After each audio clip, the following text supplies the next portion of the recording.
আজকের সকালে খাবার ছিল মুড়ি, আলুর দম, বেগুনি আর একটা করে ডিম সিদ্ধ। আজকে তো পুরী থেকে বিদায় নেব সংসার জীবনে, তো লাস্ট দিন পুরীতে স্নান করতে যাব বলে সবাই রেডি হয়ে গেছি। কিন্তু গিয়ে দেখলাম, গিয়ে এমনই পরিস্থিতি, মানে কি বলবো, জল তো একদম পুরো ওপরে ছিল আর জলে নামতেই পারা যাচ্ছিল না। আর শুধু ওরা মানে এসে অ্যানাউন্সমেন্ট করছে, সবাইকে তুলে নিচ্ছে, মানে ঢেউ পুরো উল্টো পাল্টা দিচ্ছিল। মানে কি বলবো, তোমরা দেখলেই হয়তো বুঝতে পারবে। এত দেখছি, গিয়ে দেখছি জল পুরো অনেক ওপরে। মানে 2 দিন 3 দিন ছিলাম ওখানে, 2 দিন যে আনন্দটা করেছিলাম, শেষের দিনে একটু কাউকে জলে নামতে দেয়নি। দেখো বন্ধুরা, জলের সমুদ্র পুরো কতটা উত্তাল হয়ে আছে একদম।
তোমরা দেখেই বুঝতে পারবে সমুদ্র পুরো কত উত্তাল হয়ে গেছে, ঢেউগুলো পুরো এলোমেলো হয়ে যাচ্ছে।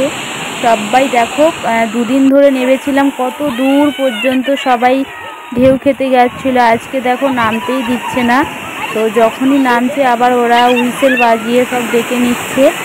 আর পুরো ঢেউতে সবাইকে উল্টো পাল্টা করে একদম করে দিচ্ছে। দেখো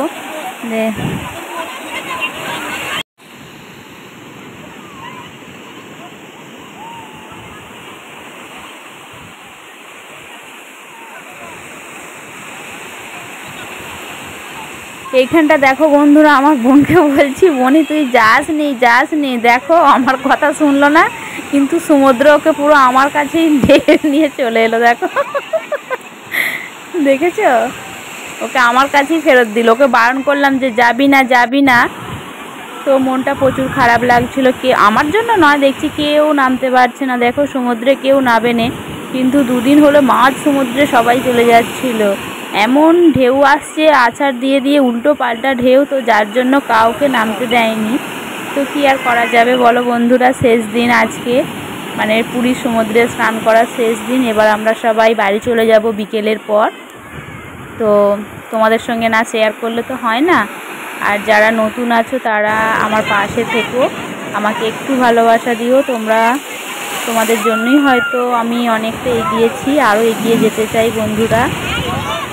তোমরা সবাই ভালো থেকো, সুস্থ থেকো, নিজেদের খেয়াল রেখো।